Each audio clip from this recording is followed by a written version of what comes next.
Well,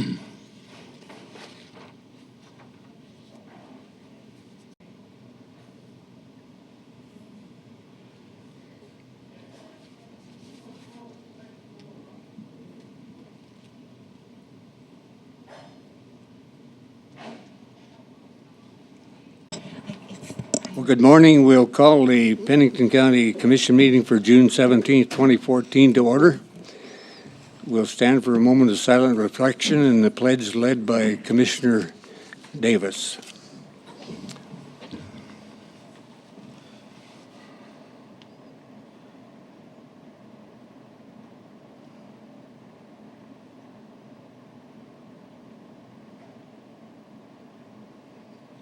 Thank you. I pledge allegiance to the flag of the United States of America and to the republic for which it stands, one nation, under God, indivisible, with liberty and justice for all.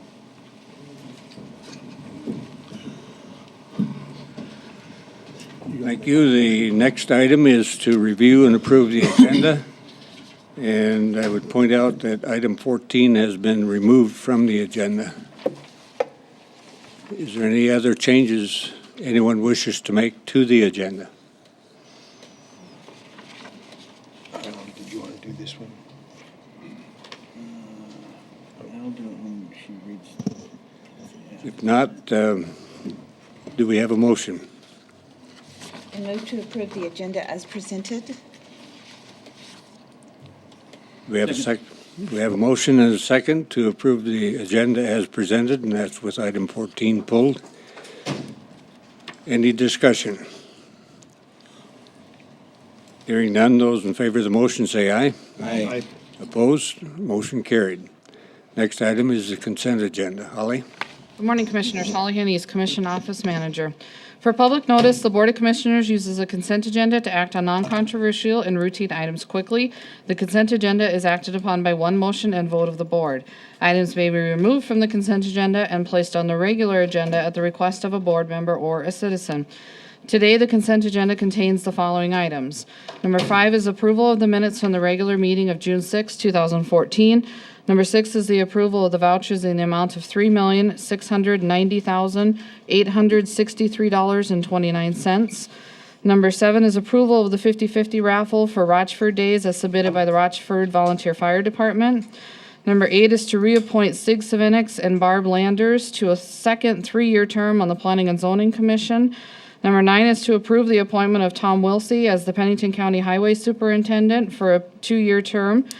That also goes along with the chairman's signature on his warrant of appointment. And number 10 is to recognize the volunteers for the month of May 2014 as submitted by Human Resources.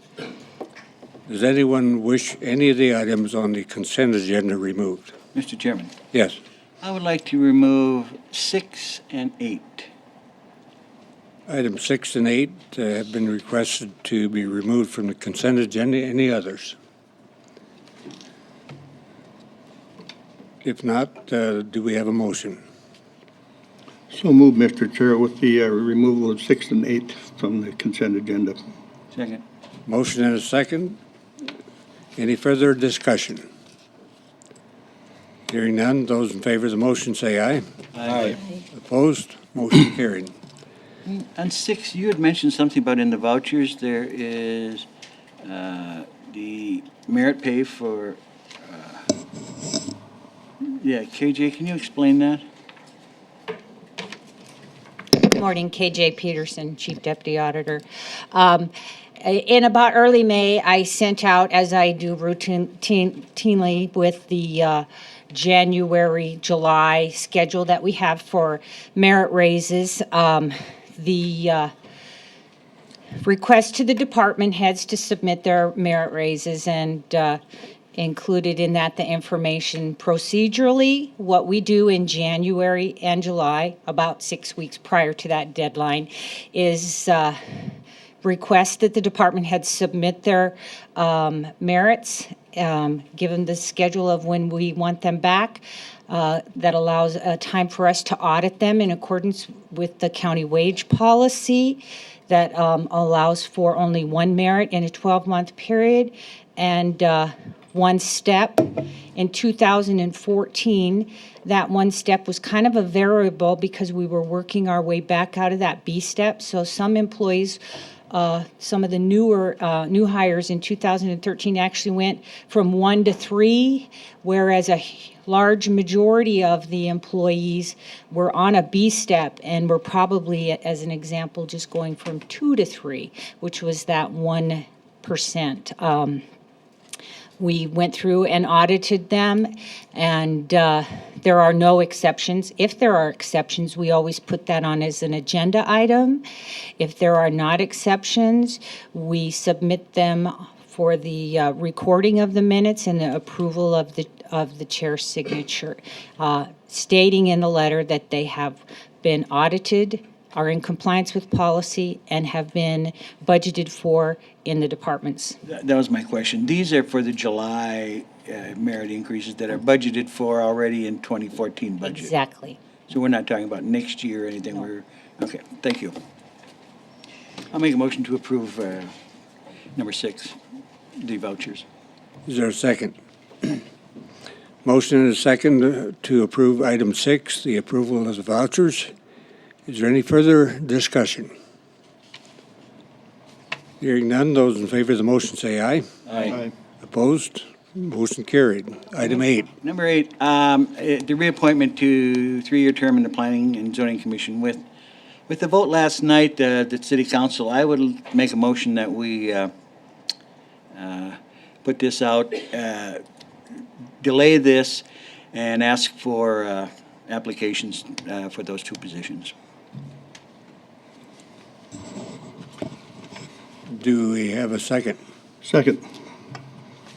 And nothing against these people. I guess I think what was going on was the procedure, and maybe we need to take a look at our procedure and get applications. I have had a couple of requests and inquiries of when we were going to appoint some new people. So I guess to be fair to everybody, I would like to see that done. Mr. Chair. Any further comments? Mr. Chair. Yes. Just a clarification, would the 2 people that have asked to be reappointed need to reapply, or can we just use this as their application? I think we can use this as their application. Okay. And Holly knows timeframes, I suppose, and I suppose pretty soon. For the benefit of clarity, Holly, would you step to the podium and explain the application process? Sure. Right now, the Pennington County policy basically says that individuals can be reappointed to a second term without going out for advertisement. There is an exception to the policy that the board can do so as they choose, basically, with any policy in the county. What I will do is just create a news release. We'll post it on the internet. We'll send it to the 3 legal newspapers and ask for advertisements. I believe these 2 positions are up the first meeting in July, so we'll have a little bit of overlap that we'll need to address, but we'll get them back as soon as we can. In the meantime, if there is an overlap, the current board members would continue to serve? Correct. Correct. Or a commissioner can fill in if in one of their absences, as we usually do. Sure. So, Any other questions or comments? We have a motion and a second. All in favor of that motion, say aye. Aye. Opposed? Motion carried. Item 11 is a lien release request. Who is here to address that?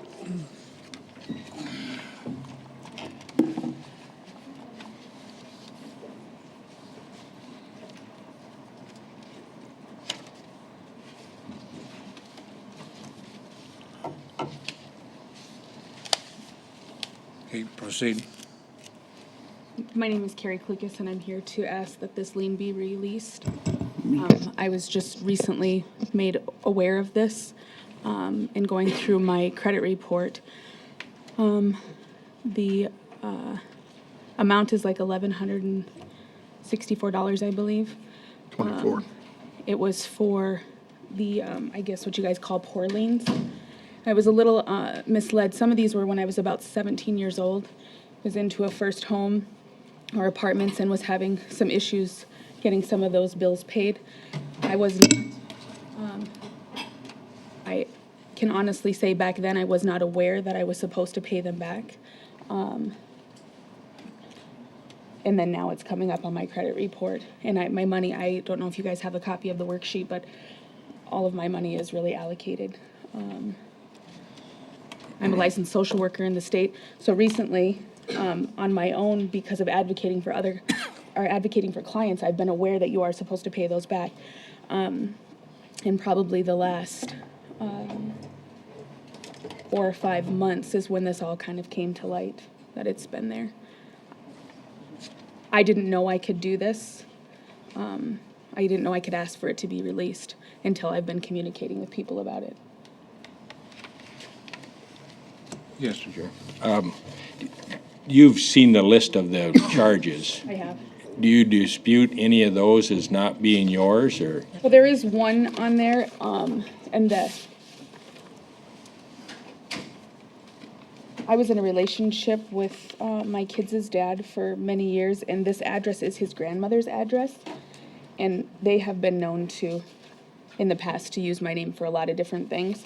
I don't know how they could have done that with the county, but I never signed for anything for this address, and it does have his name on there as well, so I never lived with them or anything.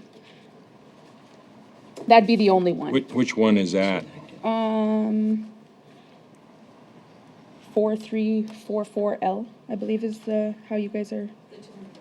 Yeah, the $200. And the address is, where is the address? Okay, have you talked to the people up at Health and Human Services about that to see what, No, I haven't. I got all this information. Well, I'm inclined not to remove this lien because, I mean, obviously, the taxpayers had to pay this. You do, as you now understand, have that responsibility to make it good. I understand that you're in financial difficulty at the present time, but that doesn't mean that in the future you couldn't. This has been since 1994, I think the first one is. Yeah. So, I mean, I'm on Pennington County Housing, and I'm a licensed social worker in the state, so that tells you how much money I make. I still get all of those services. I still get WIC. So if you can help me figure out how to make this available, the money available to pay this still after being on Section 8 housing since I've been 17 and I'm 38 years old, I would appreciate that.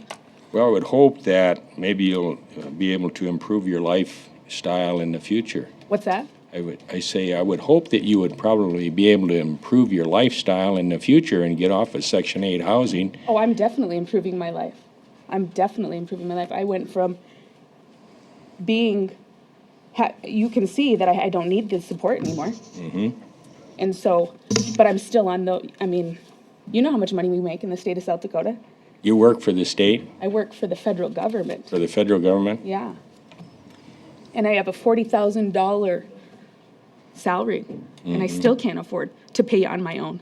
I still qualify for Section 8 housing. Mm-hmm. So that tells you that I don't have money to pay for this still. Although I don't go and get food stamps, I utilize that because I still can. Sure.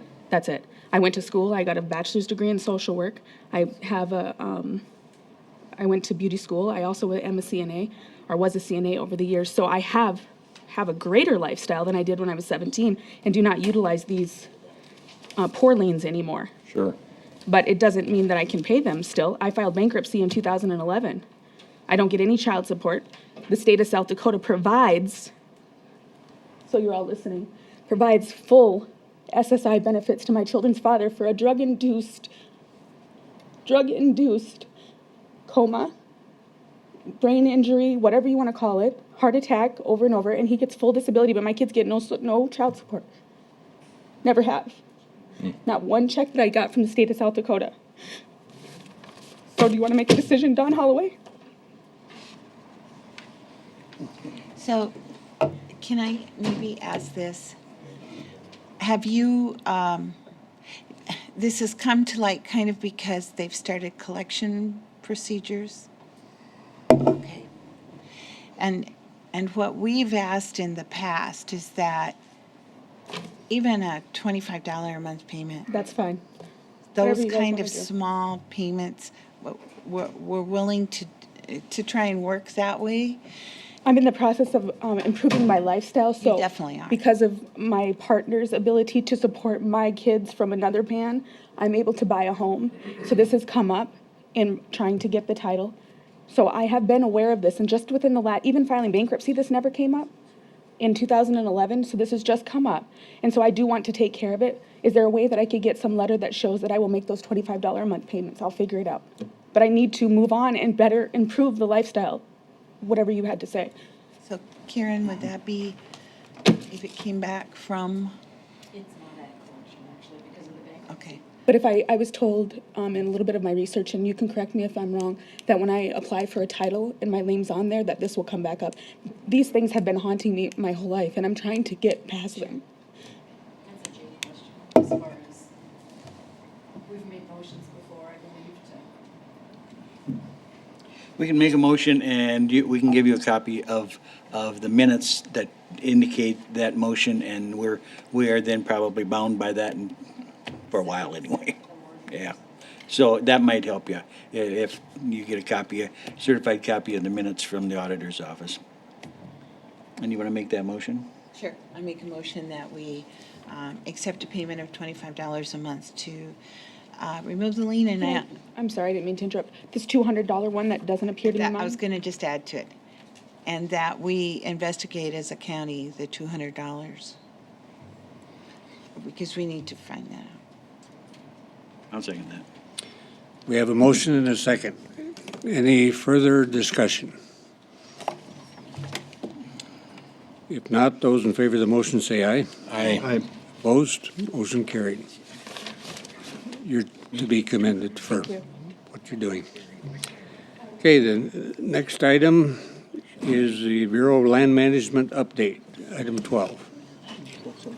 Hi, I'm Marian Atkins, the field manager for the South Dakota Field Office, and I just wanted to come and give you an update. I did give you the notes.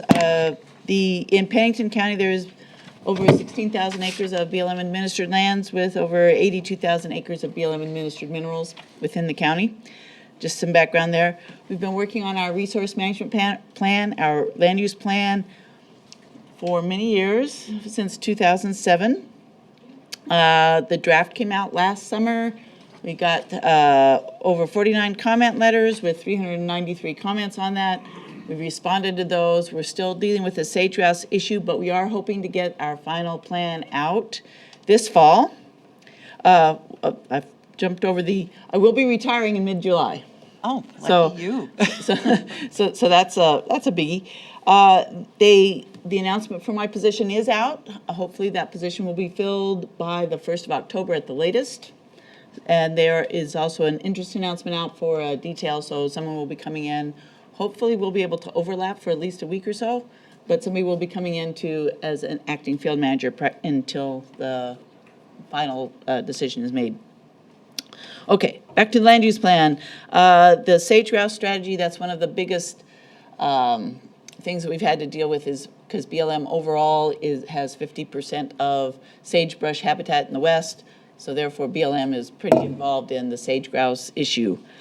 So we've been working with that. We are coordinating with the state. Our priority habitat that we had identified in our draft plan has changed to match the draft priority habitat that the state came out with their plan, because that's generally where we get our habitat information is from the state, because we deal with habitat, not with the critters themselves. So we're changing, that will be a change in our final document.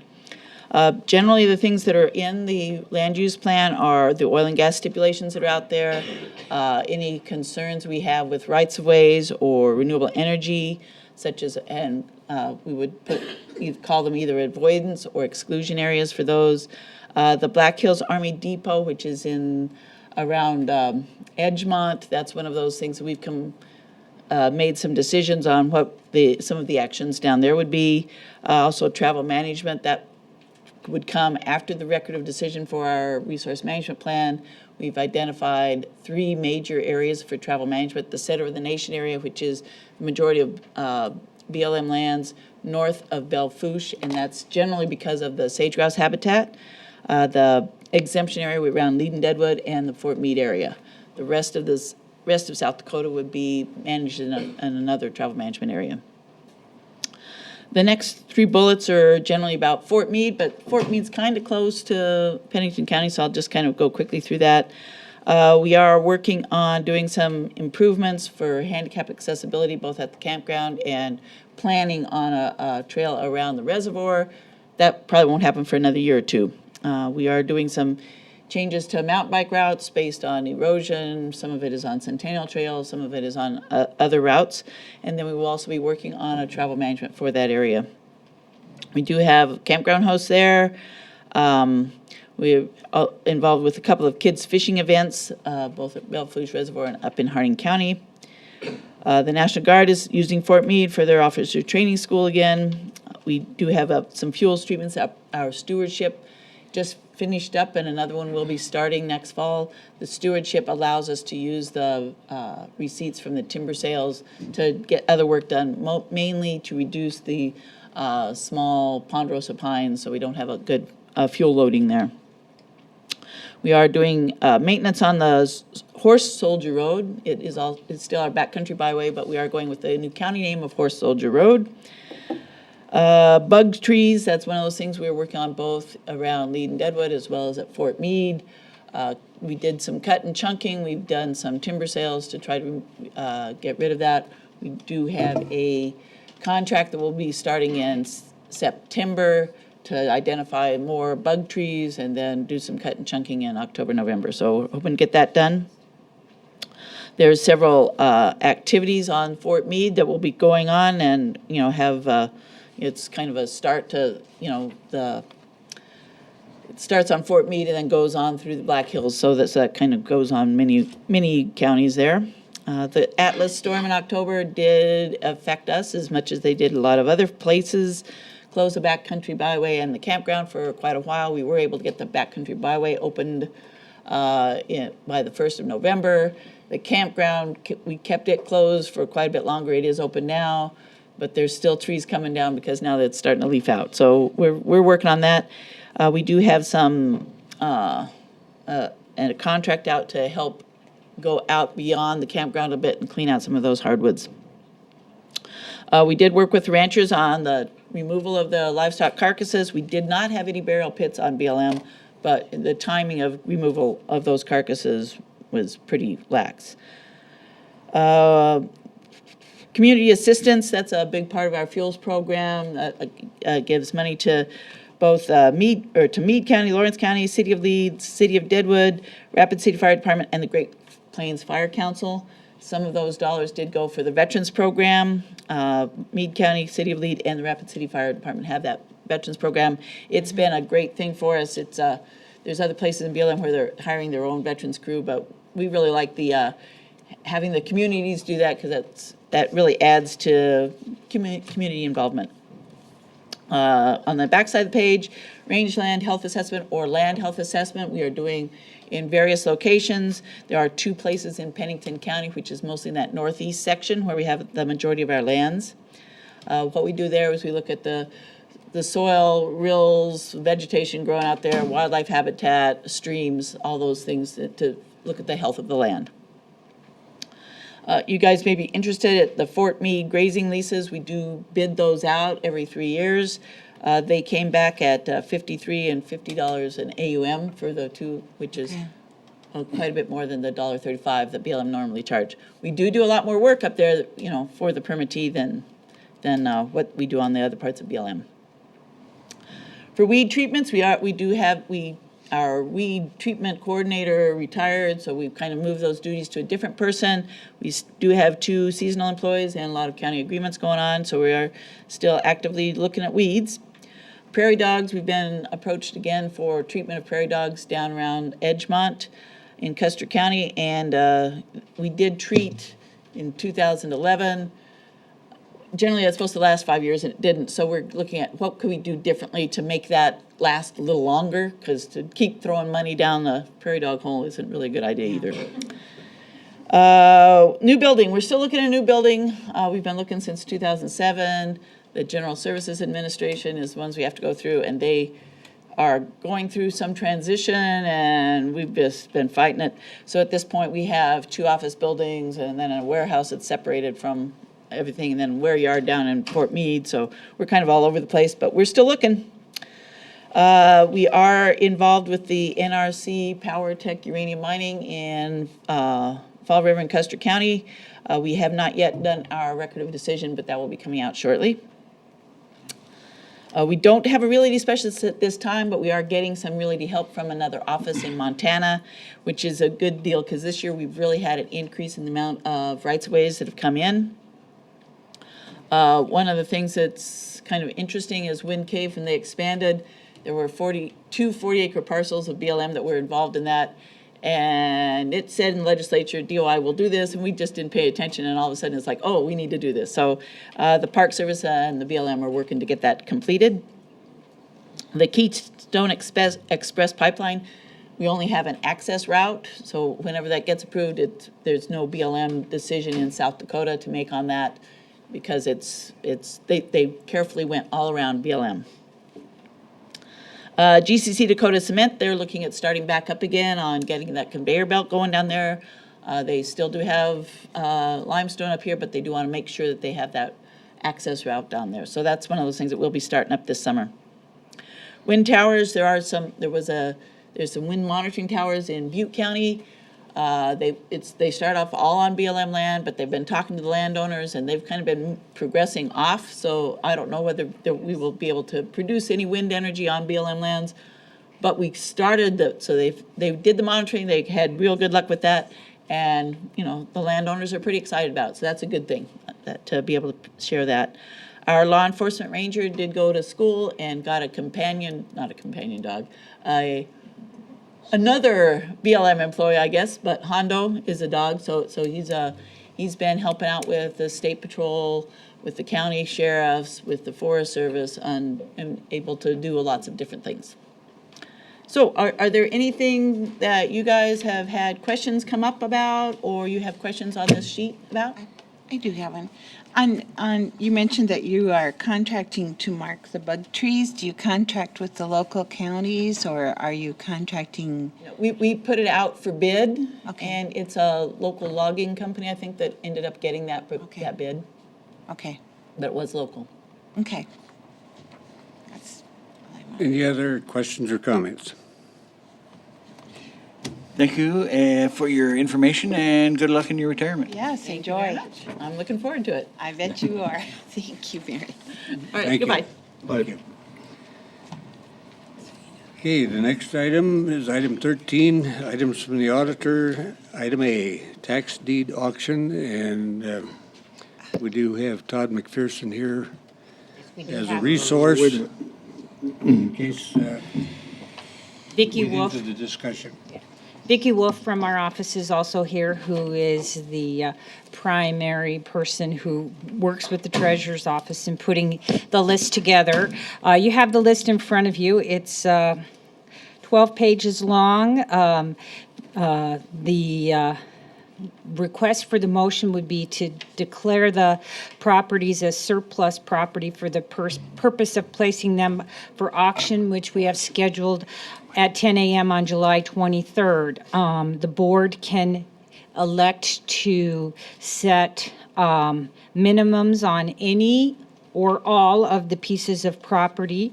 There are several that are fairly high dollar. One that's pretty large on page 3, tax deed 13-08 has an assessed value of $497,900. There are many at that 9,900 that are all in the one subdivision of the Valley Heights Estates. And additionally, I think back on about page 11, 9, 10, 11, there's a few that are slightly over 100,000, so it's up to the board. We do have Todd McPherson here to give his insight on procedurally minimums of what the board would choose to do. Todd, would you come forward, please?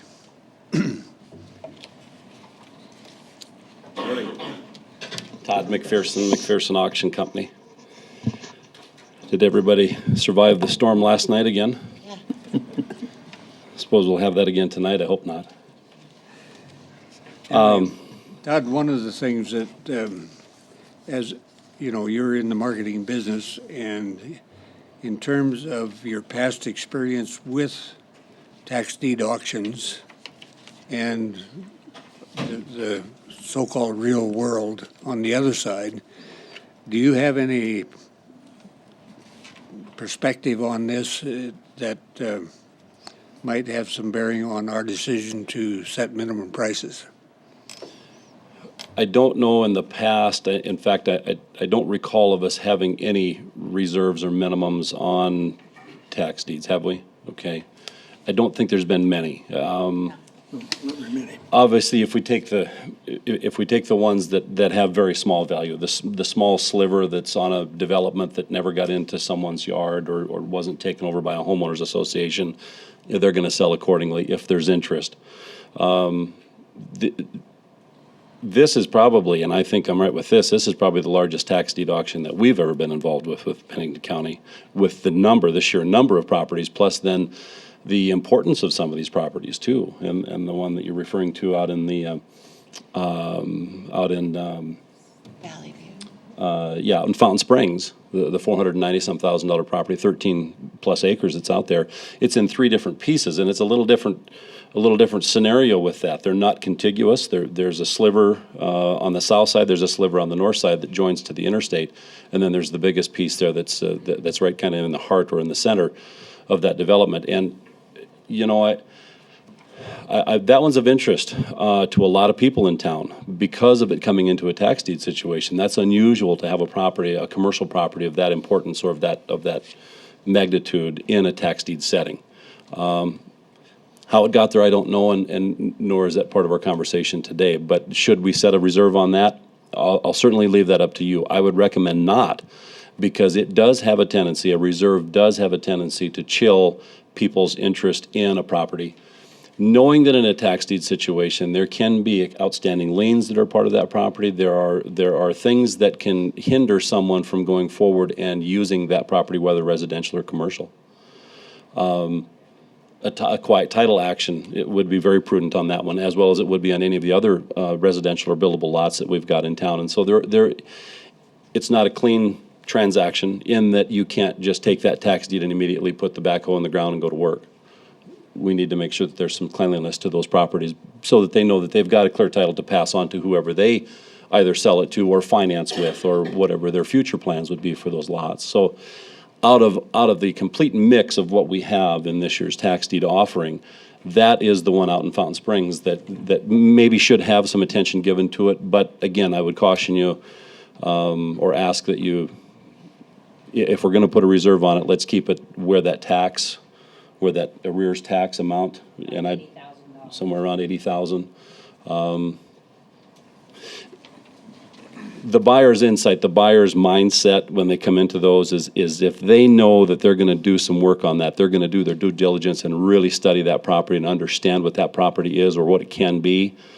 If they know that that reserve is very minimal, which that would be in comparison to what that property is, then they're going to stay involved. If we're going to be at $400,000, we're probably we'll cut our buying pool down to a fraction. If we're going to be, $300,000 or even $150,000, it's going to cut it down to a fraction. Because again, they're not getting a clear title to that property. They're getting a tax deed which can have those encumbrances upon it, as you know. Now, without throwing too much more out there, the other properties, the one on Cardinal, I believe it is, in Box Elder, that house I have driven by, not every property, but a lot of them. And that one on Cardinal Drive has had a huge hole in the roof of it for years. There's been water pouring into that house for years. When I look through the back window, doesn't appear to be black mold that's in there, but there is water damage in that home. And whether that home is structurally sound, whether the foundation is structurally sound, through the freeze and thaw cycles that we have, I couldn't tell you. But that property is probably most likely or going to be best served, looked at as a buildable lot, deconstruction and then a buildable lot. The property up on Watertown, certainly a a doable home, I think, probably, obviously is going to need some reconstruction, remodeling, and updating, and those kind of things inside, but certainly a good rental property. The other property that we sold on Watertown a couple of years back, they've rehabbed that, and it's a great property now. I don't know if you've been by it, but they've resided, reconditioned, got it rented out, and it's back on the tax rolls, and people paying real estate taxes. And so I think ultimately that's a goal that we look at too on these. So that's a very doable property. The other one that has the mobile home on it, in Rapid Valley as well, we'd just be looking at the tax deed itself to the real estate. There isn't going to be any title to the mobile home. So there again, we've got a removal issue for whoever would buy that particular tax deed. So I don't know if I've given you more than you wanted to hear, Lindell, but There's one other element that if it's proper to explore, and that is the Valley Heights Estates, and the fact that there are multiple lots. Some of your land auctions where you have parcels and you sell parcels and then you sell the whole thing and back to the parcels. And I guess my question relates to the process relative to this particular development. And that, let me start by saying on that one in Valley Heights, the trump card with that one is probably going to be the lack of street development that's gone into that. And I don't know if it's phase 2 or phase 3 that we're dealing with those lots, but it's one of the subsequent phases of that development out there, and there isn't any street or gutter, sidewalk, and I'm uncertain of infrastructure as far as sewer and water that has been extended into where that would be. If all of those things were in place and we had multiple lots out there, that would be a very viable solution to do that, to offer individually or to group, and then maybe to encompass all of them to attract a developer or a home builder or a group of home builders that would want to buy those lots. Without having the street, the curb, the gutter, the infrastructure in place, now you take that development group, that home builder group, and now we're looking at somebody else who is accustomed to doing that, the engineering work that needs to go in, and then the contracting work that needs to go in to get those parts into the puzzle. So we can certainly try it, Mr. Peterson. There's no reason that we can't, no reason that we shouldn't, because there could be. And if we've been out there to look at that development, there's a lot of activity out there right now. And this would be a light guess, there's at least 10 homes that have either just finished or close to finish. And I'm not sure that there's a lot of empty lots left in that development. So it's a very active development, which is good. It shows activity. I think there would be interest from the home builders in Rapid City and the area to look at those lots, because I think they're good buildable lots that are out there. But it's this infrastructure issue that I think is going to be maybe the stopper for some of those fellows or ladies to get involved with buying those to build homes on at the present. So. And in answer to your question, Lindell, to boil it down, how we would normally do that, Mr. Peterson, how we would normally do that is we would go through and offer either individual lots or maybe a group of lots, maybe 2 or 3 or 4. We would offer those, and then we would maybe call it a round robin, where we would then tie all of those lots that we're dealing with in the tax deed, we would tie all of those together and offer it in that fashion to see which way would bring the most money. And we can certainly do that. And then whichever fashion it does sell for the most money, then that's the way that it would sell. So in terms of the issue in front of the commission today, this matter of setting minimums, does anyone wish any further information from Todd about the implications of setting minimums? Jay, do you see anything that we should be talking about? I think Jay Alderman with the State's Attorney's Office. No, I think you've covered all of the appropriate factors involved with a sale like this. It doesn't have to be an appraised property if you're using the auction process. As surplus property, you can set the rules. It's your property to sell. As far as and you can set a minimum. If you want, you can sell it in parcels or together as a group. And it is interesting, you'd mentioned the title to the property under a tax deed. You know, a tax deed by law says that everything, all liens are wiped off the property except for city, municipal assessments, and state liens. I'm assuming a federal IRS tax lien would probably be there as well. But supposedly, a tax deed wipes out all liens, so there aren't any other encumbrances. And if you can determine that there's no state liens or city specials, then you should have a clean piece of property, fee title. But the title standards under South Dakota Code also recommend that a quiet title action take place to get a court's involvement in an absolute, because most title companies, I don't think, will issue a warranty deed on a tax deed property unless you've gone through that process. So on the one hand, the law says you've got a good piece of property. On the other, it recommends it's kind of a redundant process to double make sure. So that's where property like that, we sell it as a quiet or quit claim deed because we make no warranties. So whoever purchases it is subject to those title standards. My guess is they better do their research before they start bidding. That's right. Mr. Chair? Yes. Holly, is there any way that we can bring any of these pieces of property up on this computer here?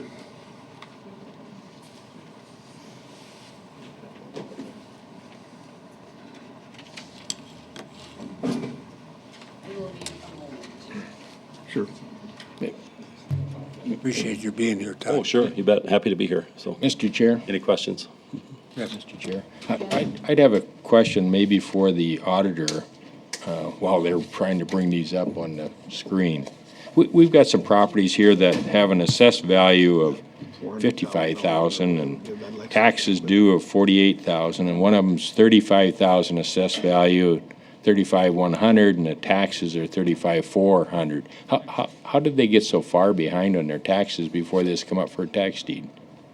I believe it's 10 years, isn't it, Annette? 3. Oh, it's 4? What am I thinking of that's 10? Say that again? Yeah, which one? Oh, I saw one. I think the one that Commissioner Holloway is referring to is this 1345. It has an assessed value of 55,300, but the taxes are 46,613. That's the one on Watertown. Vicki looks like she knows where that is coming. That's the property that the law, someone who lived there over 70.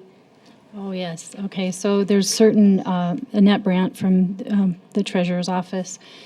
There are certain stipulations that block us from starting tax deed action depending on the age of the person or if they're in bankruptcy, or once either of those two are released if the person passes, then we start the tax deed proceedings.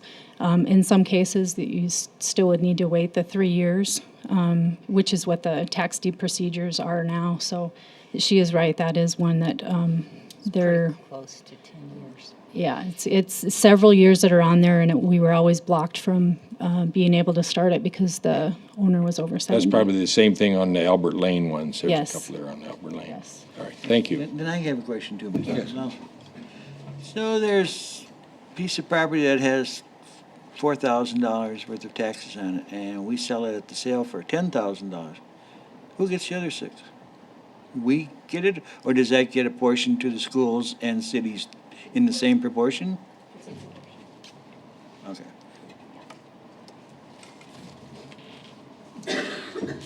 But we pay for the auction, and we I are, believe we do take the costs into account. I suppose that comes off. The county's costs are deducted first, and then whatever's left over is apportioned out as where the property lies. Thanks.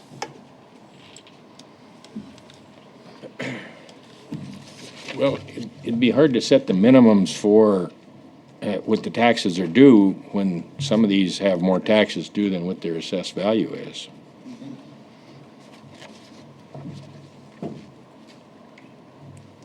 Sounds great, but it won't work.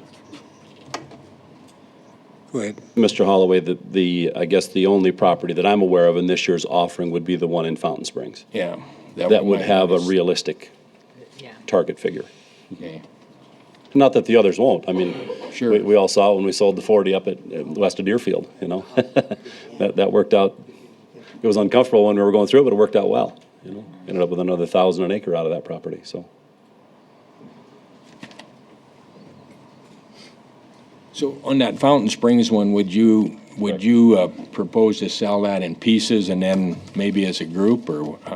In the research that I've done, Mr. Holloway, it's all one piece. It's all legally described as one piece. And Okay. so it about has to go as one without going in and well, and I'm only guessing with that, and Dan, you might be able to help with that. It's in city limits, so we may have to replat, and that would be a lengthy process if we broke that up. Now, how that's been kept as one parcel is beyond me as well, because when they're fractured like that, that's neither here nor there, but it's described and it is one parcel at this time. Oh, okay, yep, That's what this is an unplatted balance. right. The legal description says the unplatted part of, several times it says unplatted. So how many acres, can you tell, how many acres are divided into the parcels? 13.7. I could measure it out, but right now the total acreage is 13.74 acres. Okay, but we don't have anything specifically that says what that long, I can narrow piece is, and, measure them out if you would like me to. oh, that's, This is gonna be approximate. It's such a goofy shape, yeah.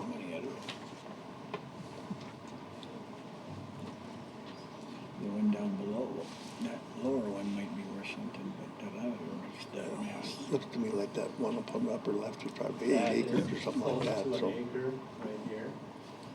okay. Close to 1 acre, huh? I'm sorry. You said just close to 1 acre? Yeah, 0.95, of course, that's a very rough measurement. Sure. In the little square that, you know, that there, is that part of the property, or has that been platted out? Oh, I think that is, Owned by the city of yeah, that's a well site. City of Rapid City bought that well site from Simpsons years ago. And that supplies not only that particular area, but it also is, I think, a backup system for some of the western side of Rapid City. They haven't paid any taxes, we ought to take that too. Oh, shit. Well and all, or, That's 4.4 acres. Right here. the other one's gonna be about 8 or 9.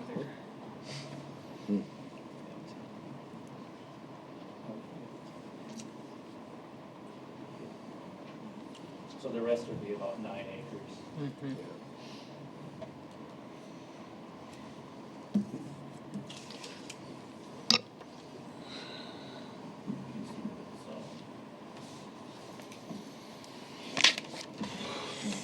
And Todd, you think there'd be a lot of interest in that area then? There has been so far in just some of the brief conversations that I've had with folks around town that are buying that type property. They want to know more.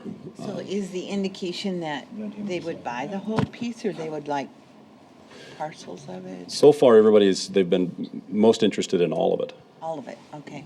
And knowing, obviously, that, again, the replat process and the hoops that they're going to have to jump through in order to get those to be buildable locations. But they're willing to do that because they see the value of the area, see the value of the property, and the usability of the property. There where the well site is, the centerpiece, we may call it, some of that is lowland, some of that is unbuildable, but the majority of that land, to the eye, appears to be very buildable land. Mhm.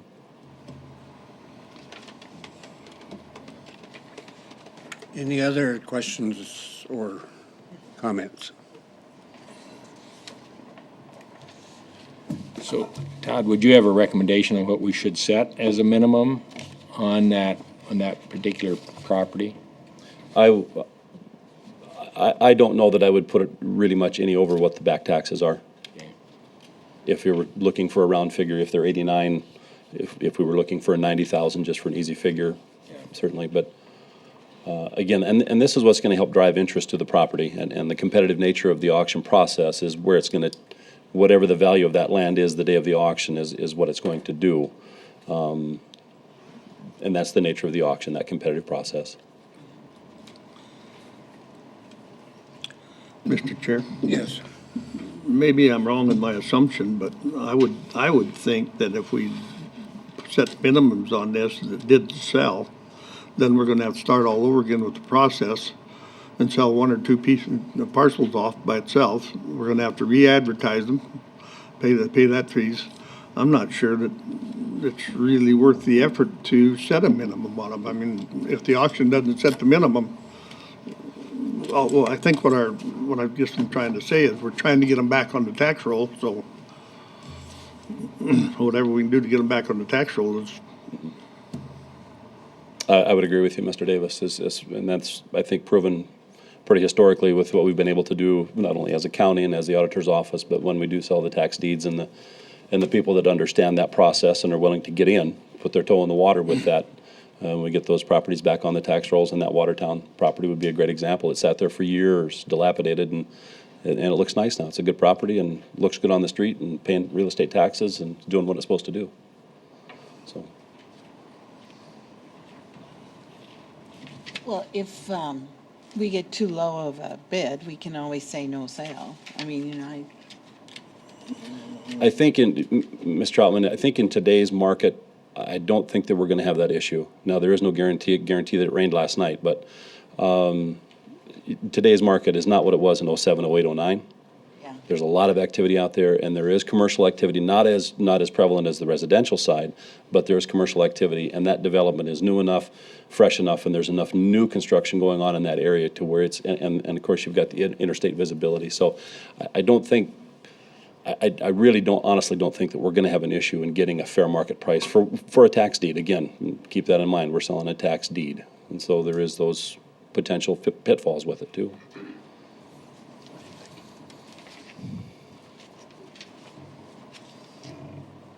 Does anyone have a motion they'd like to propose?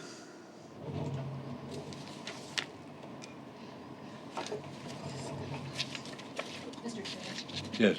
I checked the minutes. They were actually declared surplus on May 20th, so that motion. Sure. So the only motion we would need is if we wanted to set a minimum. Yeah. Had that written down. And, what, 10 seconds? If there's no motion, we move on.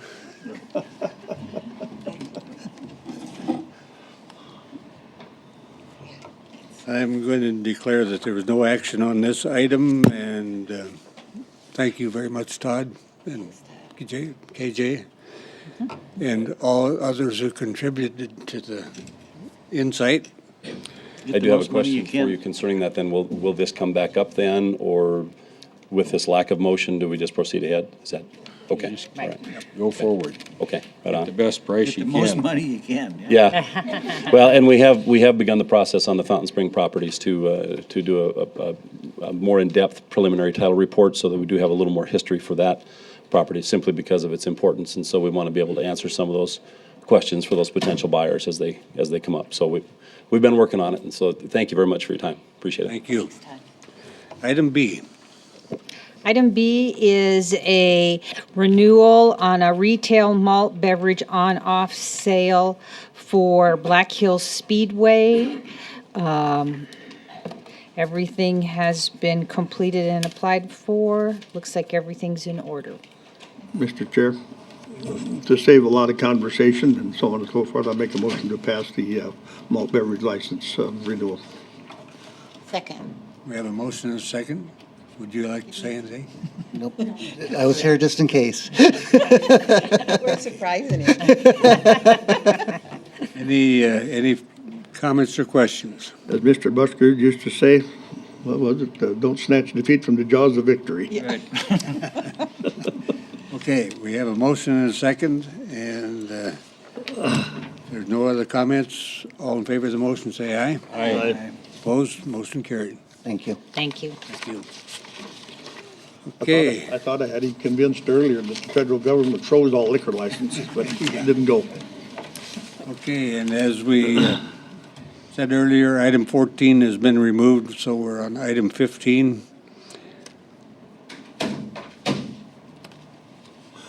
Good morning, Commissioners. Tom Wilsey, Highway Department. We have a federal aid service program deletion resolution for County Project P6121. This project is located from the south side of New Underwood to South Dakota 44. We're requesting this project be withdrawn from the state STIP. Construction was completed using Pennington County contract. We looked at this, they looked at this project, and we had kind of overextended our STIP allocation and decided that this was a good one for the county to do so we could open up other projects. So we are requesting the following motion, a motion to approve the Federal Aid Surface Transportation Program deletion resolution for County Project P6121, PSENS 02DU, and authorize the chairperson's signature. I'll make that motion exactly how I read it. Second. Okay, we have a motion and a second. Any further questions or comments? Hearing none, those in favor of the motion say aye. Aye. Opposed, motion carried. Okay, let's see, item 16, the request for approval of a second approach.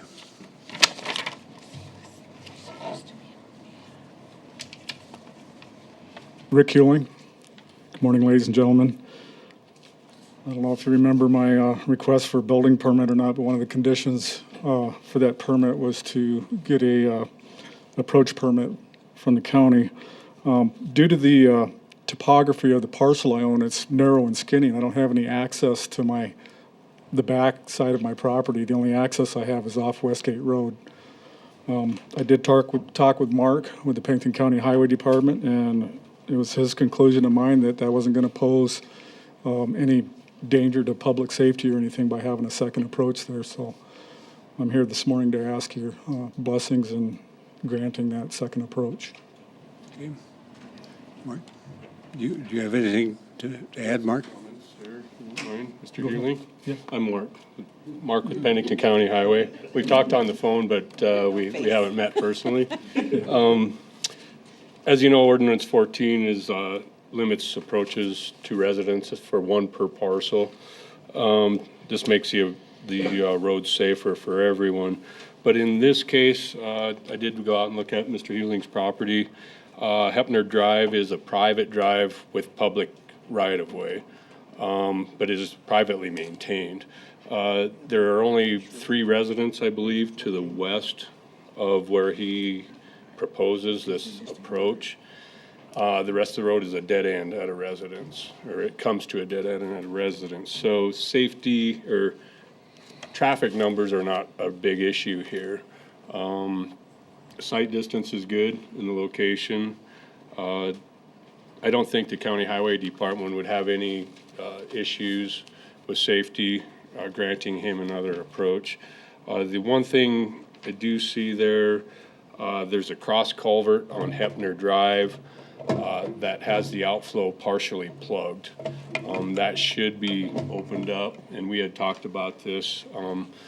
And that drainage will come across Mr. Hewling's property, and that drainage will need to be maintained across the proposed driveway with a culvert or a low area. But as far as in the right-of-way, no culvert would be needed. The drainage goes south away from the road. Oh, and the location of this road, I should have thrown that in earlier, just for your insight, is north and west of Box Elder, just north of Country Road, and directly south of Ellsworth Air Force Base. So I don't think this area is going to be developed much in the future as far as traffic issues involving this approach.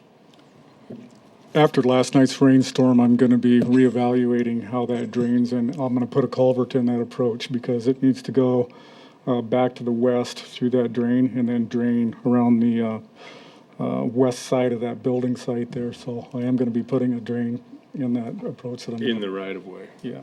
Okay, maybe I'll come out and look at the site with you That'd then. be great. Again, when we finalize the approach permit, if approved by the commission, of course.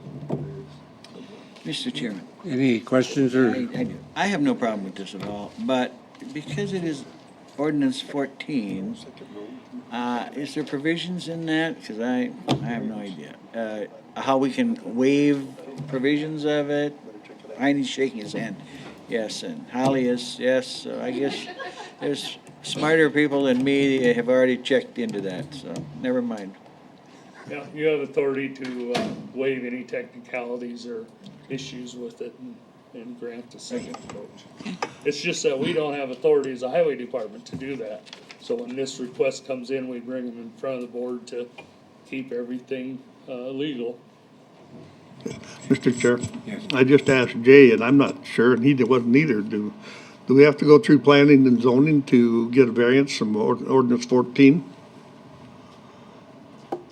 We have not in the past. Now, planning and zoning, they refer the applicants to us when they come for a building permit because we're the road authority. If it involves a section line, now planning and zoning becomes involved because they have to approve the opening of the section line, or you need to approve the opening of the section line, and then there's construction permits involved.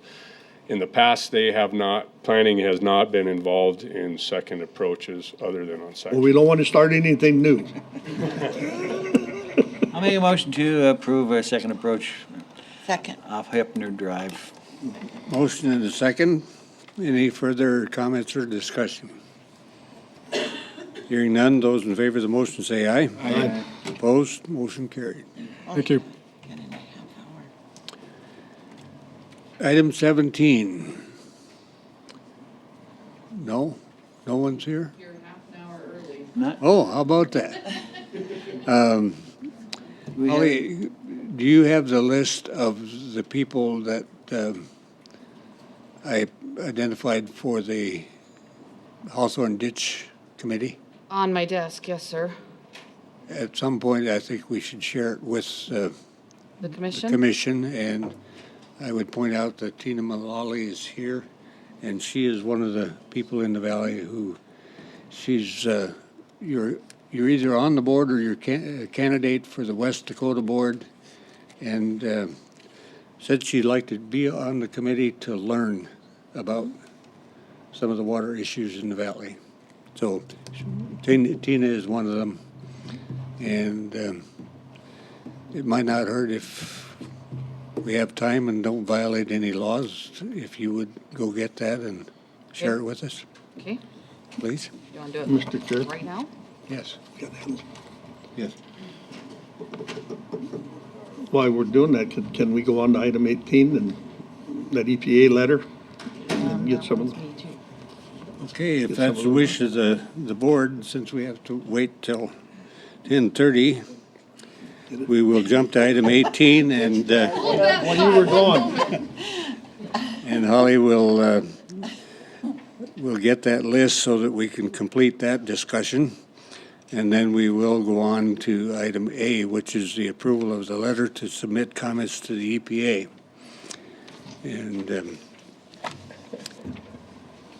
we do have a draft letter. Okay. The committee that I have identified as a result of the motion in the last meeting is Harold Bees, Howard Rice, Nancy Troutman, Jay Alderman, Brittany Molitor, Dale Tech with the city, and Bill Welsh with County Highway, and Tina Mullally.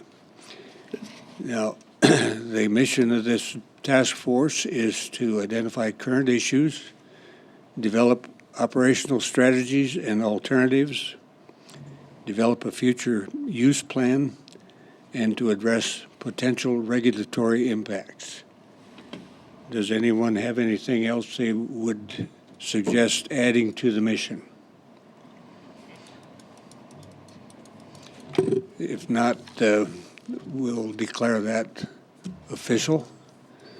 And Holly, would you sort of brief us on the draft letter for the Clean Water Act. Sure. This letter is a result of Congresswoman Noem's visit to the Board of Commissioners at the last meeting, asking for comments to be submitted in regards to the expansion of the Clean Water Act.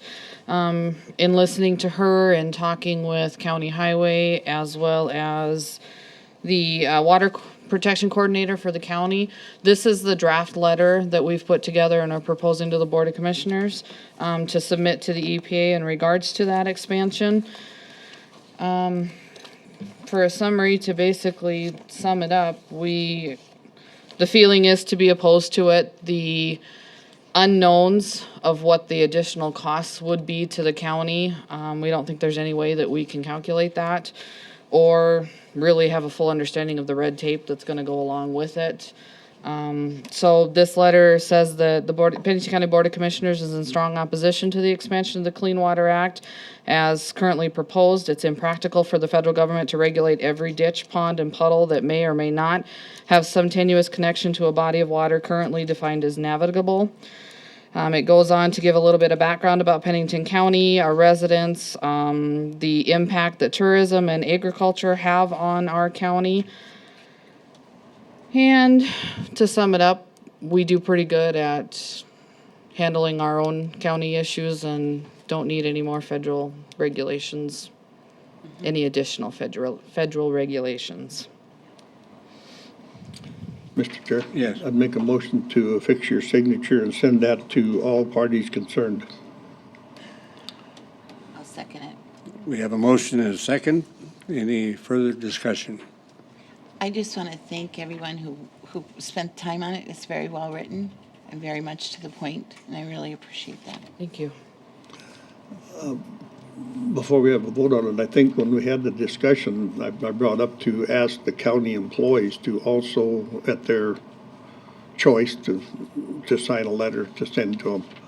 The more signatures you have, not necessarily on one piece of paper, but more letters you have that you send to those people, the more attention you get from them. So if we had 600 employees that wanted to sign a letter and send to them, I think they'd get the point. Lately, the NACO News, National Association of County Commissioners, has focused on this same issue with basically the same position that we're expressing here. Many agricultural organizations are doing so as well.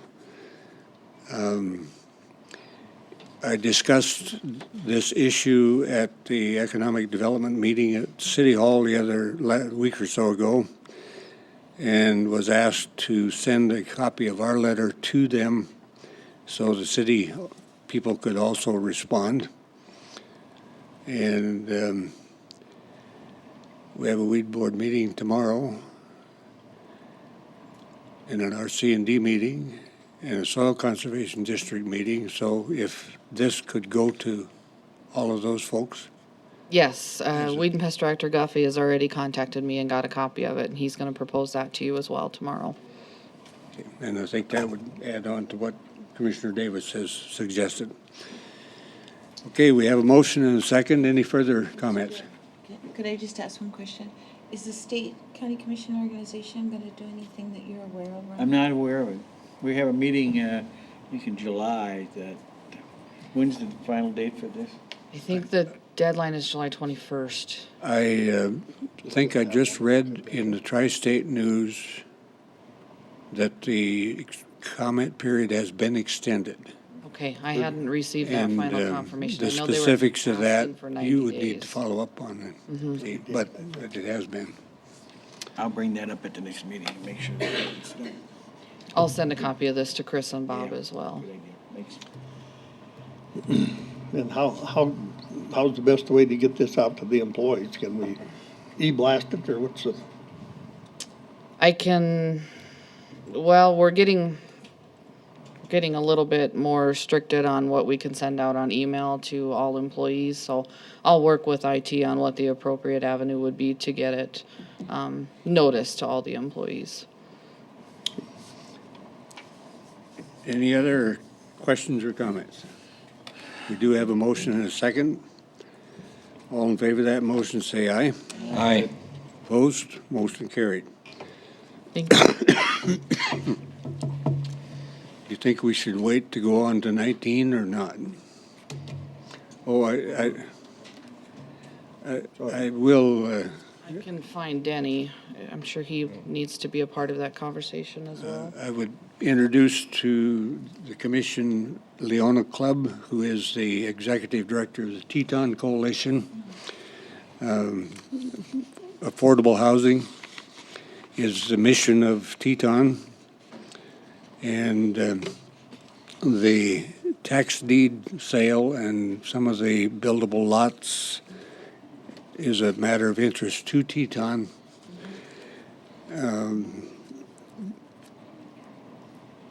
Teton trains people, qualifies them for home ownership, and then coordinates getting them into homes, finding lots, building homes, number of governor's houses involved, and the challenge right now is finding places, lots that are available.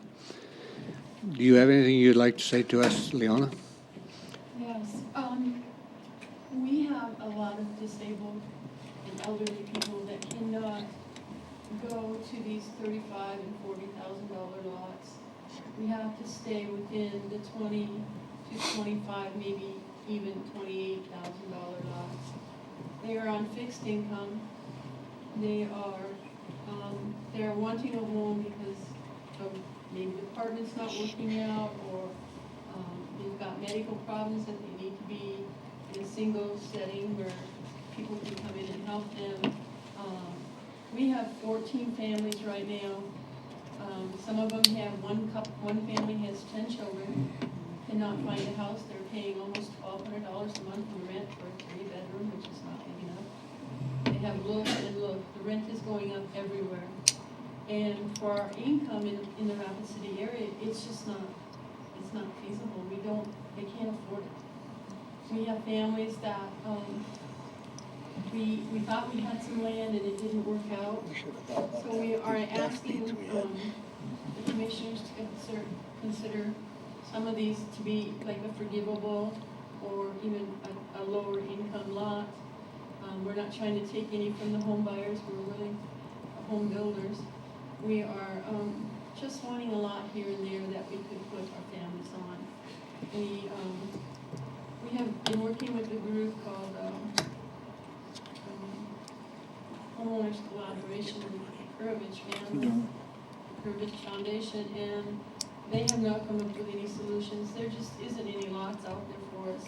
I just was introduced to this website yesterday, and I'm very interested in some of the lots. I know that we're not going to be able to spend a lot of money on these, but we're willing to go in and if need to be, take down a house.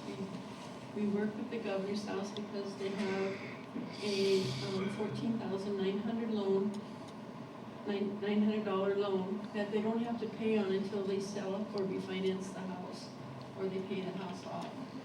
So that helps to bring the cost down.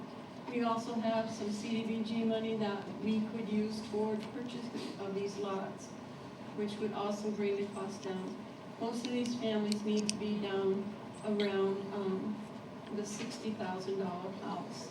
And with our grants, we just received a $100,000 grant to help people put down money on low-income families, disabled and elderly. And if this works out this year, they are willing to go for the next 3 to 4 years, giving us this amount of money.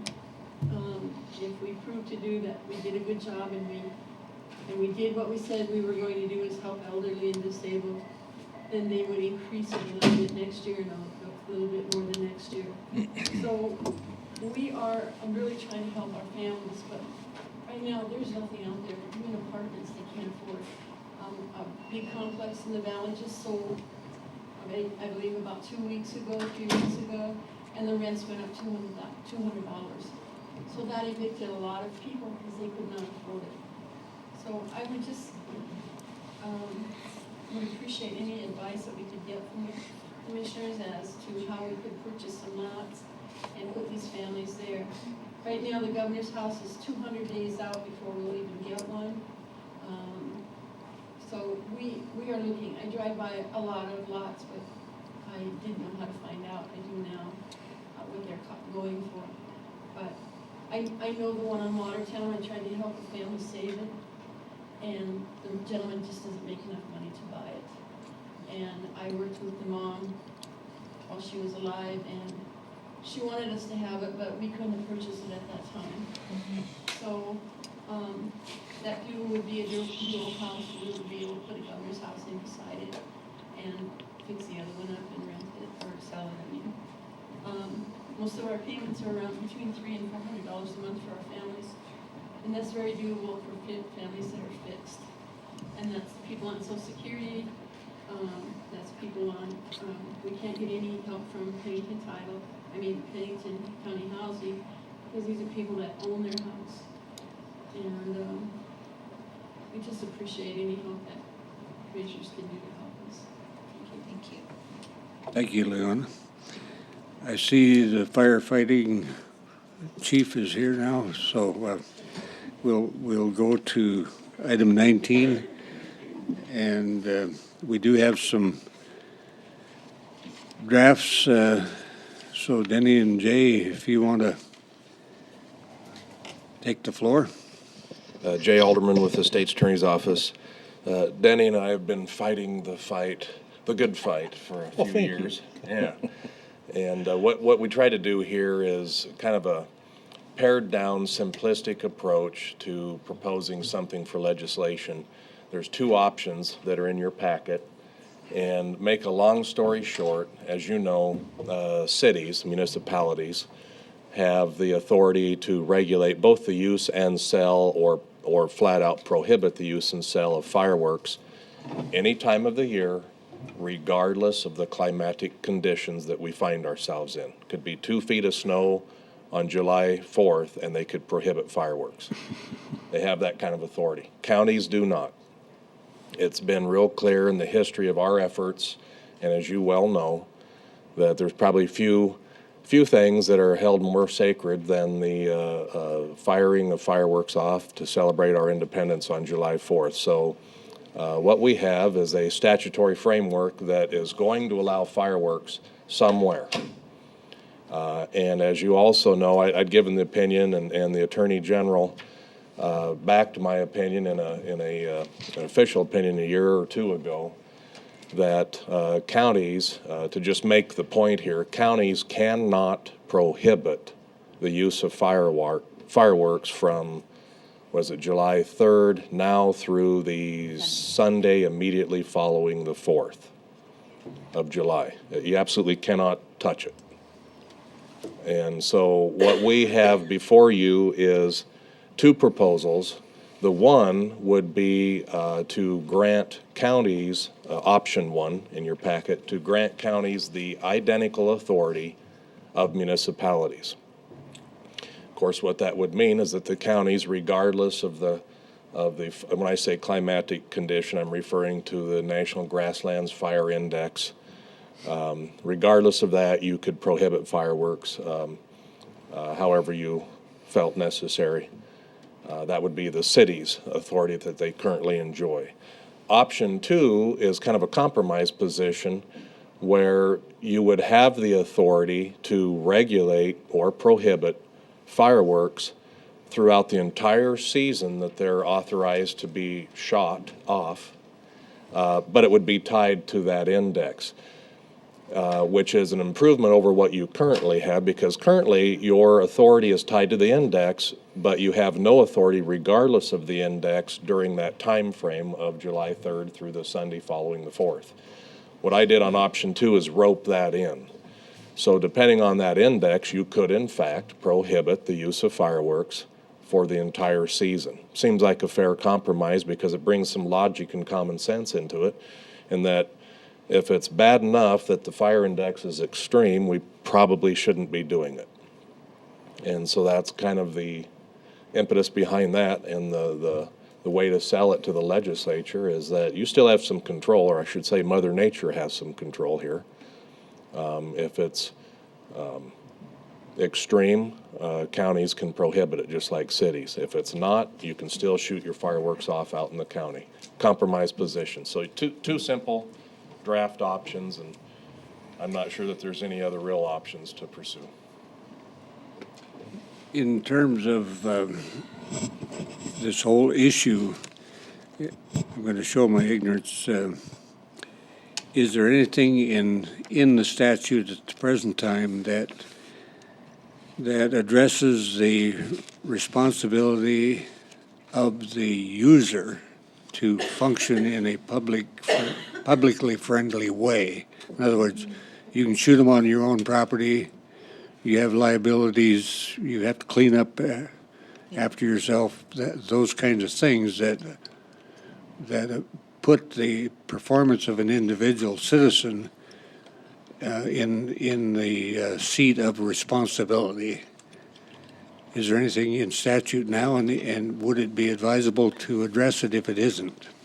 Right now, under the fireworks section of the code, of course, the only issue there is if you shoot fireworks off before or after they're allowed, it's a misdemeanor offense. So obviously, if people are shooting them outside that window, that's illegal.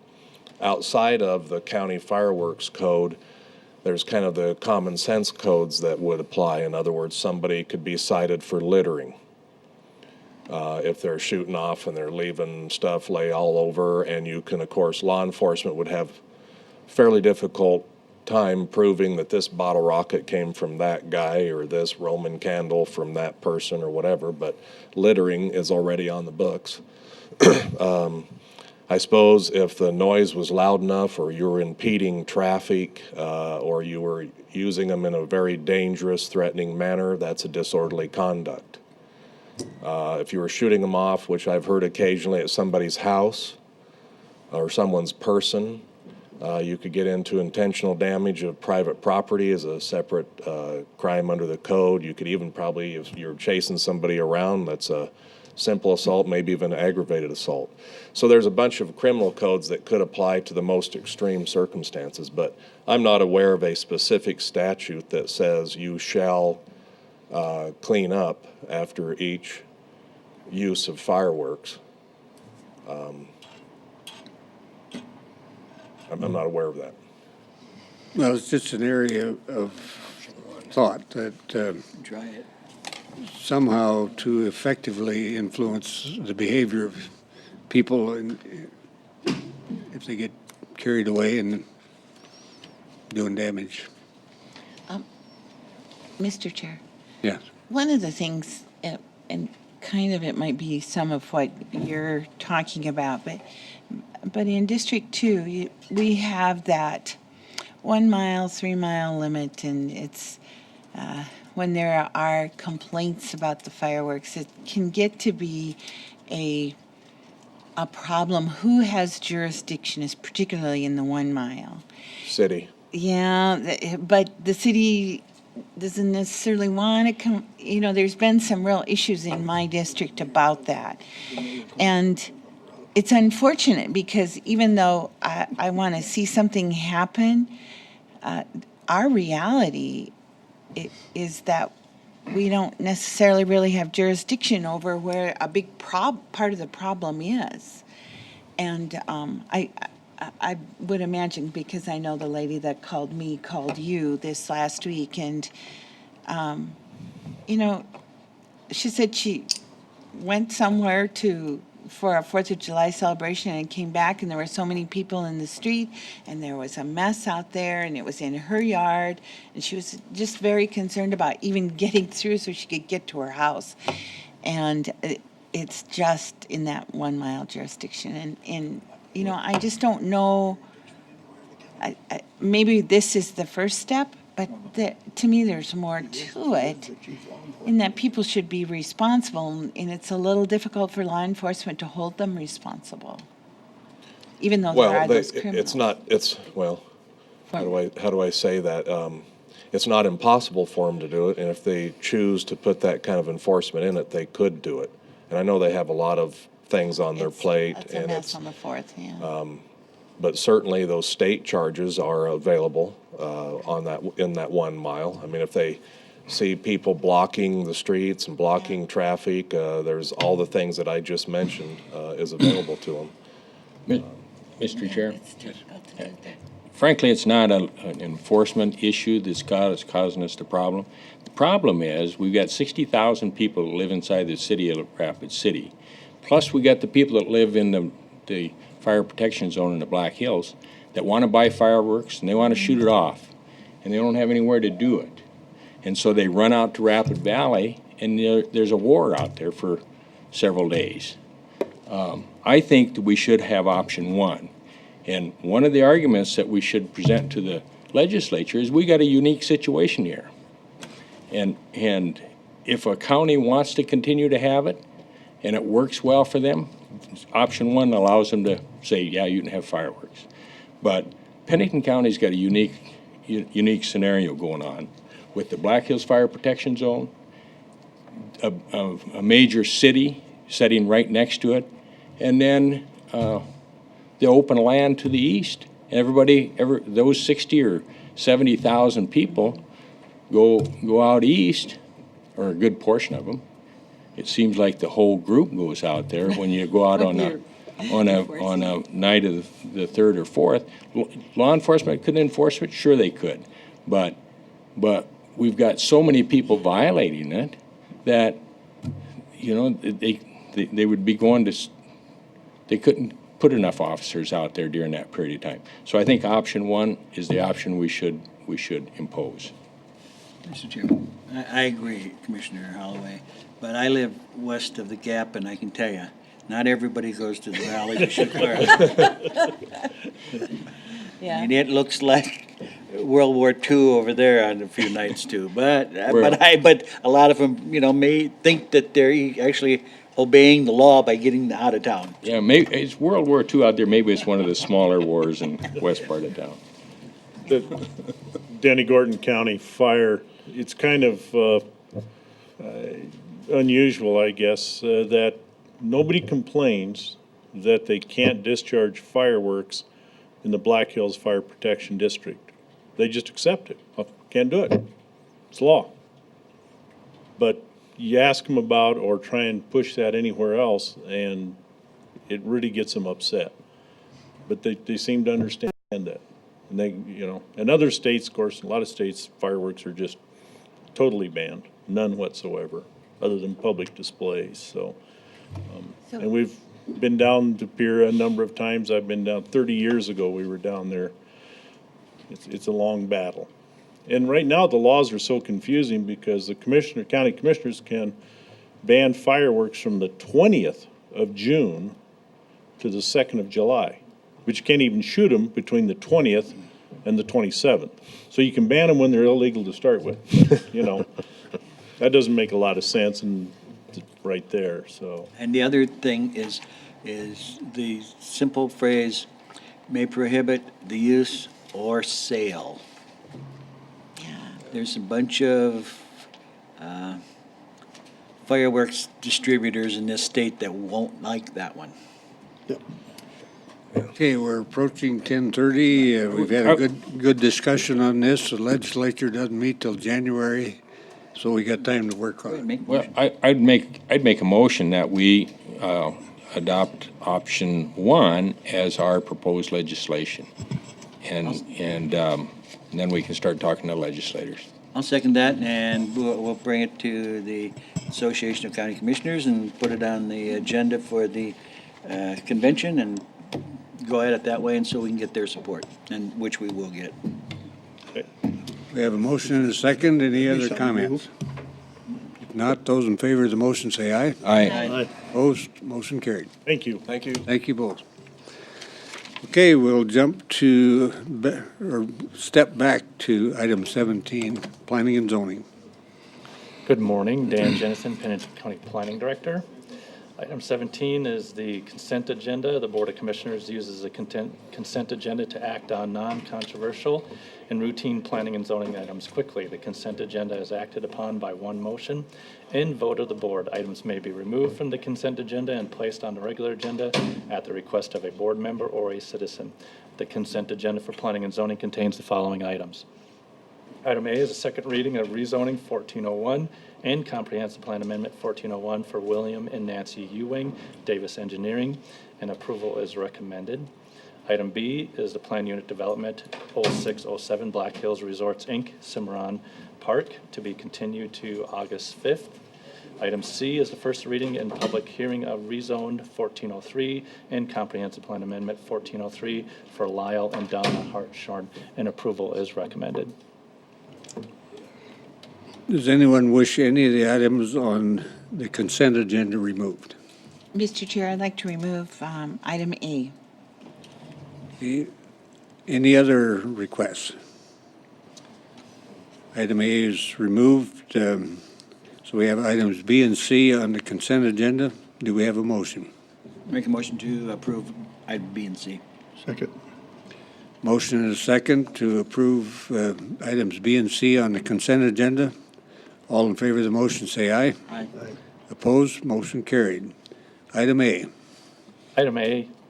Uh, Oh, do you just have a Mr. quick Chair, question? yeah, I do have a question. There was a letter in there from a concerned neighbor and about the flooding issues and so on, and I didn't see any response from the staff, and I would just like to know what response the staff has to that letter. Sure, we did talk to this person over the phone, and what it is floodplain, once the engineer submits a floodplain development permit, we do route it to our county highway engineer, who reviews it to make sure everything's done correctly. If it isn't, he'll even contact that engineer and say, I need additional information or whatever. Once that's done, he sends a letter, and he's satisfied with it. He sends a letter back to us saying everything is good, approval is recommended, and then me, as the floodplain administrator, will sign off on that floodplain development permit. And that's what is done as far as that. Then that engineer takes all liability for if that property were to be, or any structures that is on that and gets flooded on a 100-year flood event. So that's how it's done, but what kind of response was made back to the person then who was concerned? Oh, we tell them that pretty much that same process is done, that the engineer does go through it. He submits that information, and it's all reviewed to make sure it's done correctly. And then, once that's done, then it's the responsibility of that engineer to make sure everything is done according to that floodplain development permit. I get that, Dan, but their concern was the flooding, and you're not, I guess I'm not wording it correctly, but I just don't feel like that's the mumbo jumbo of how it happens. I want to know specifically what happened to this particular one, and one of the things I noticed, and I'm trying to find it on the map, there was something on here about writing a letter, taking it off the FEMA map, and so on. And then when I read the letter from the concerned citizen's lawyer, that is what piqued my interest. Maybe I found it here. I think Area to be removed from the flood zone by letter of map amendment. revision. And is that what they were talking about? I'm trying to get this specific part of it, not your general how you do it. Well, on this piece of property, yeah, they have submitted, as far as I understand, a letter to FEMA requesting that this be removed from the 100-year floodplain. Now, that is not even a requirement of our ordinance, but that is something they want to do in order so that they don't have to pay flood insurance, because if they do not do that, the insurance company who's ever mortgaging the property could require them to pay, could be a very massive amount of flood insurance to insure that house. But once they get that letter from FEMA, that assures the bank that this property is no longer located in the 100-year flood area. So how does that, given that that could happen, how does that help the person who is concerned? Apparently you have an answer for me Yes, since he doesn't.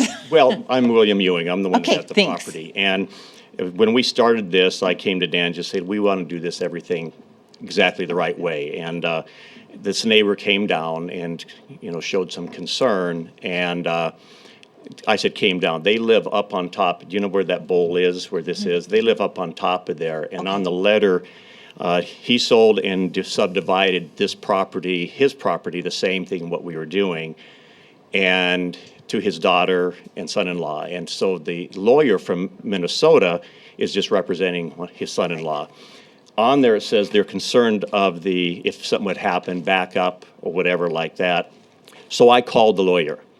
And I just talked to him and said, I just want to make sure that everything's up front with this, and we're doing everything we can. We will not build in a floodplain like that. And I don't know if you've seen the land, but I told him their land is way up on top. I mean, if Pactola breaks, they're not getting hit. So I called them and said, we'll just be, giving you the update on the new revised floodplain that my engineer Ron Davis did, so that it would satisfy any of your concerns of the flood. And so I did make the phone call, did what we can to do that. Okay. And I want to verify that this, by getting this letter, does not guarantee the property will not flood.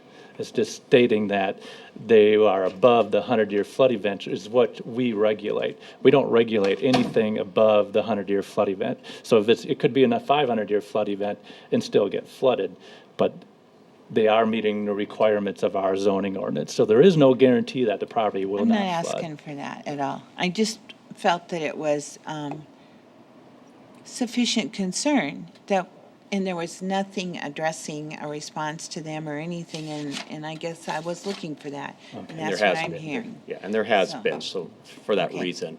But I did want the lawyer to see what he was, because I'm sure he hasn't seen the property to write that letter. And I did notice the Minnesota thing, yes, Yeah. but I felt it was worth it that we, Sure, and that's why we called him, just to say we don't want anything that's upsetting here. So this is what actually addresses that issue, and all has been done to satisfy your concerns Okay. over them. So we do. I'm satisfied with that, thank you. Any other questions or comments?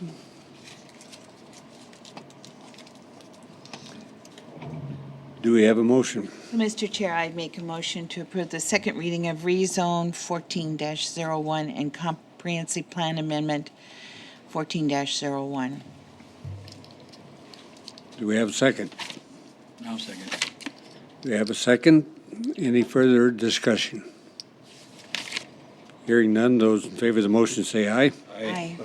Opposed? Motion carried. Item D. Item D is a minor plat request for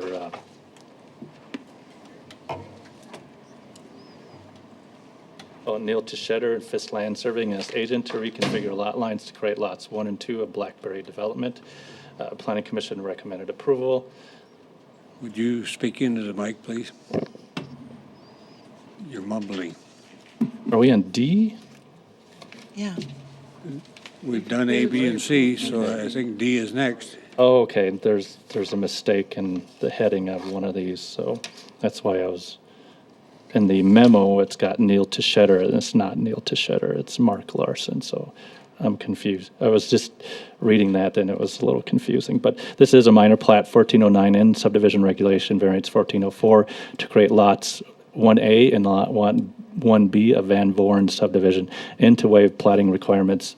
And the applicant has called me last week, indicated he could not be at this meeting, so he's recommending that, or he's asking to have this continued to the July 1st, 2014 meeting, so that he could be here to address his concerns. Mr. Chair, that'd be my motion. Do we have a second? We do have a second. Any discussion? All in favor of the motion, say aye.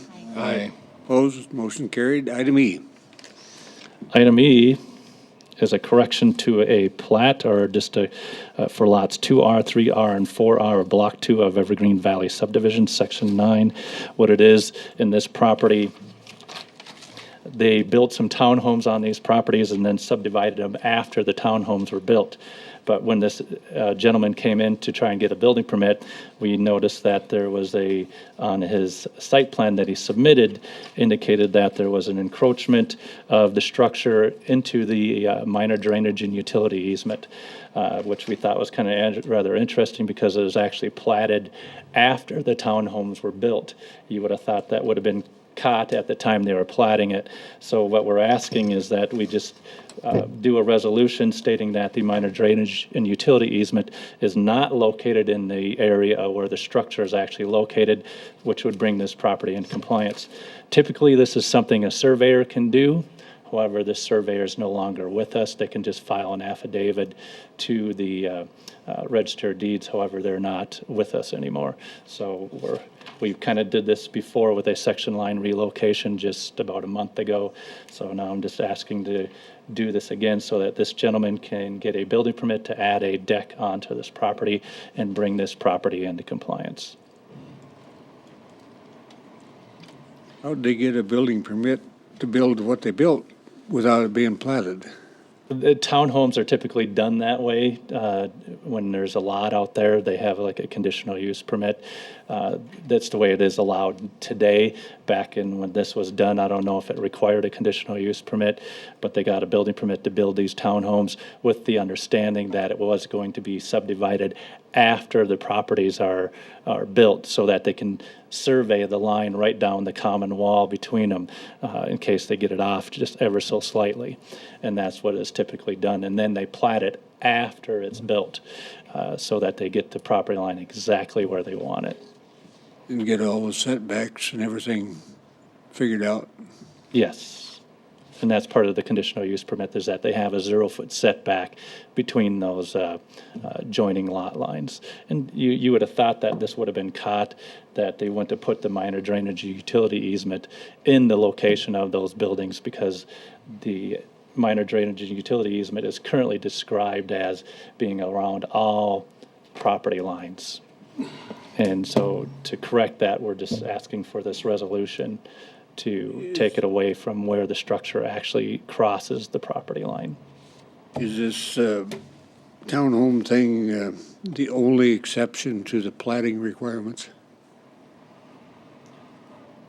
I'm not following. Well, I have the impression that you have to plat before you can get a building permit to build something on a lot. Well, yeah, this property, in this case, this property was platted into this lot, or into basically one big lot. Then they came in, they had a conditional use permit, or this is the way it would be done now. I don't know if they did it back then, but back then, they probably just with the understanding that this was going to be townhomes, and then it's going to be further platted once those townhomes are built. They got a building permit with the understanding that it was going to be further subdivided as soon as the townhomes are built. So my question is this the only type of building that is Goes over property lines? done that way? Yes. No. Or townhomes. Is this the only exception to that rule where you can build property and then come back in later and have it platted? Well, we do have planned unit developments that do somewhat the same thing. Hart Ranch, we're currently doing it that way right now. Hart Ranch is a planned unit development that allows for townhomes. They do it the same way, however, that's platted through the city of Rapid City. So we issue them a building permit for a duplex, knowing that these lots, they're currently platted into one lot right now that would allow for 2 single-family residences that are townhomes that are connected, and then they come in later and plat it into 2 lots after the townhome is built. Townhomes is the only exception. Townhomes, condominium, well, we rarely do condominiums, but yes. Okay. Do we have a motion relative to item E?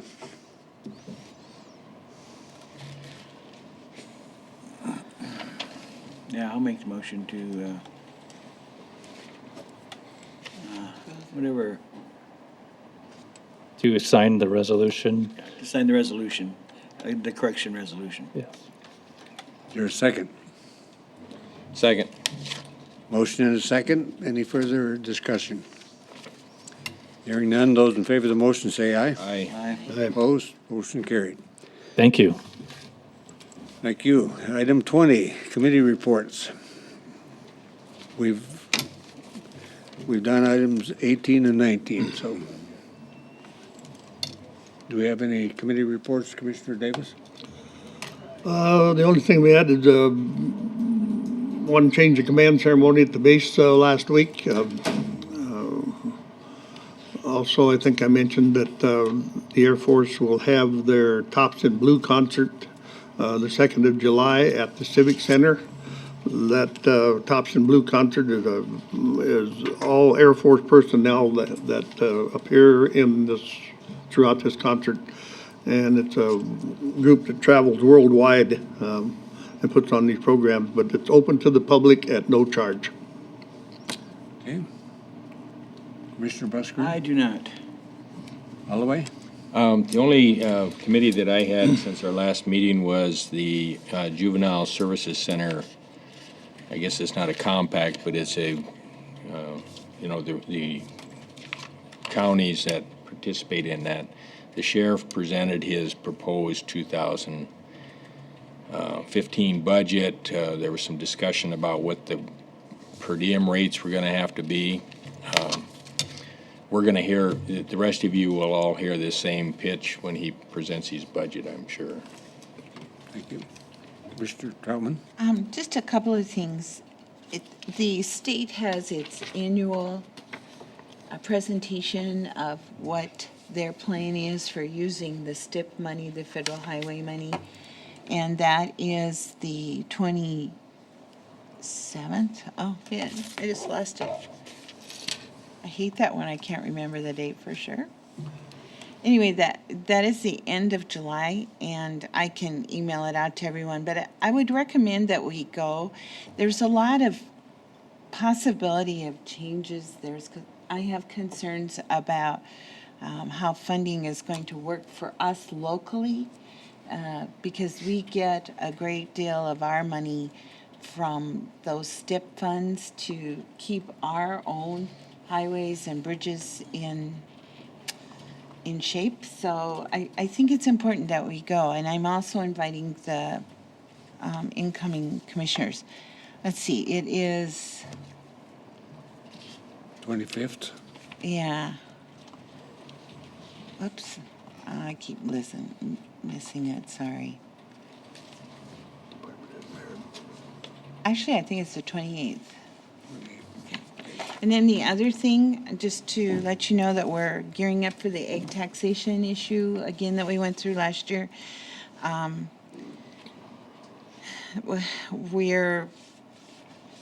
probably going to have a resolution on, to let you know. And so we will be moving forward on that, but that'll be one part of it, just to give you a heads up. Okay. We, items from the public. Tina, you're the only public here. Do you want to withdraw from the committee now? Okay. You? All right. Do you have any comments? This is the public comment period. No, it's just interesting to watch you. Thank you. Now we have a choice of going into executive session and finishing up then with item 23 and then having the court budget hearings after that. Is that acceptable as far as commission is concerned? We okay, Holly, with that? Sure, we just have to put a disclaimer that it's not part of the official agenda today, it's just a hearing that It'll be after our adjournment. So a motion to go into executive session would be in order. So move. Second. All in favor, say aye. Aye. Opposed, motion carried. Motion. Come out of executive session. Motion and second to adjourn executive session. All in favor, say aye. Aye. Opposed? Motion carried. I'll make a motion to adjourn. No. Oh, yeah. Do we want to do that, or do we, You don't- we're not making any decisions of yes? Okay, we have a motion to adjourn. Was there a second? Second. I guess. And a second. All in favor, say aye. Aye. Opposed? Motion carried.